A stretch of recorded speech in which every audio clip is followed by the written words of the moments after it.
അപ്പോൾ ഇന്ന് വന്നിട്ടുള്ള എൻ്റെ വീട്ടിലെ പച്ചക്കറികൾ കാണിക്കാനാണ്. പച്ചക്കറികളുണ്ട്, ഫ്രൂട്ട്സും കാണിക്കണം. ഇത് തക്കാളിയാണ്. ഒരുവിധം വിലയേറിയത് ഇതാണ്. തക്കാളിച്ചെടിയാണ്.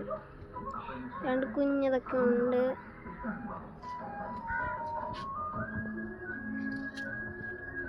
അടുത്ത മുളകാണ്. മുളകിനകത്ത് പൂവ് വന്നിട്ടുള്ളൂ.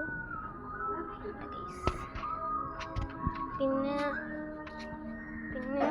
വെജിറ്റബിൾസ് ആയിട്ട് ഇതിൽ പാവയ്ക്കുണ്ട്.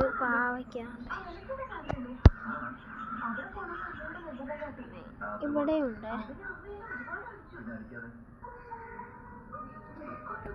അപ്പം അടുത്തതിലോട്ട് പോവാം. അപ്പം ഇത് വഴുതനങ്ങ ഉണ്ട്. ഇവിടെയുണ്ട് ഗൈസ്. ഇതാണ് വലുത്, കൂട്ടത്തിലെ ഏറ്റവും വലുത്. വഴുതനങ്ങ ചെടി ഇച്ചിരി വലുതാണ്.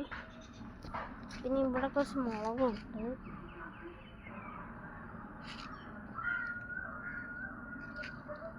അടുത്തത് ഞാൻ കാണിക്കാൻ പോകുന്നത് ഞങ്ങളുടെ വീട്ടിലെ എന്താ അതിന് പറയുന്നത്, നമ്മുടെ ഉണ്ടമുളകാണ്.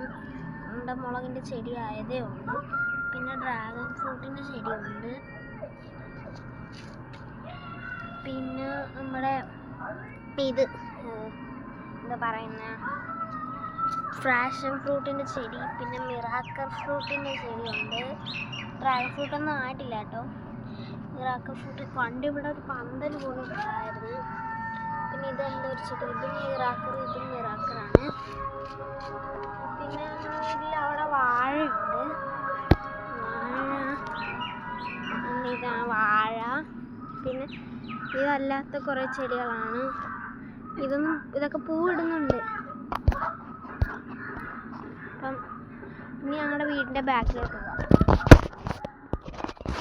ഇവിടെ വന്നിട്ടുള്ളത് വാഴയാണ്. വാഴയുണ്ട്, ചീനിയുണ്ട്, വാഴ. പിന്നെ നമ്മുടെ ഇളിമ്പിക്ക അല്ലെങ്കിൽ പുളിഞ്ചിക്ക പൂവ് കൊണ്ട് ഇത് ഒരു പൂ വന്നിട്ടുണ്ട്. ഇമ്പിക്ക സീസൺ ആവുന്നതേ ഉള്ളൂ തോന്നുന്നു. എനിക്ക് സീസണൊന്നും ആവുന്നില്ല. പിന്നെ പ്ലാത്തിക്ക ചെടിയുണ്ട്. പ്ലാത്തിക്ക ആയിരുന്നു ഗൈസ്. ഇവിടെ ആരാണ്ട് കയറ് കെട്ടി വെച്ചിരുന്നു. ഇവിടെ മുറുകി അതങ്ങ് ഒടിഞ്ഞു പോയതുകൊണ്ട് പാടുണ്ട് ഗൈസ്. പിന്നെ അങ്ങനെ വീട്ടിൽ പേരയ്ക്കയുണ്ട്. പേരയ്ക്ക സീസൺ കഴിഞ്ഞു കേട്ടോ. അപ്പോൾ ഇവിടെ ഇച്ചിരി പേരയ്ക്ക ഉണ്ട്. തിന്നാലും മധുരമൊക്കെ ഉണ്ട്. അങ്ങനത്തെ ഒരു പേരയ്ക്കാണ്. 2-3 പിടിച്ച് നിൽപ്പുണ്ട്. പിന്നെ മാങ്ങയുടെ ചെടി ഇവിടെ ഞാൻ കൊണ്ടുവെക്കുന്നതാണ് ഗൈസ്. ഇത്ര മാങ്ങയൊക്കെ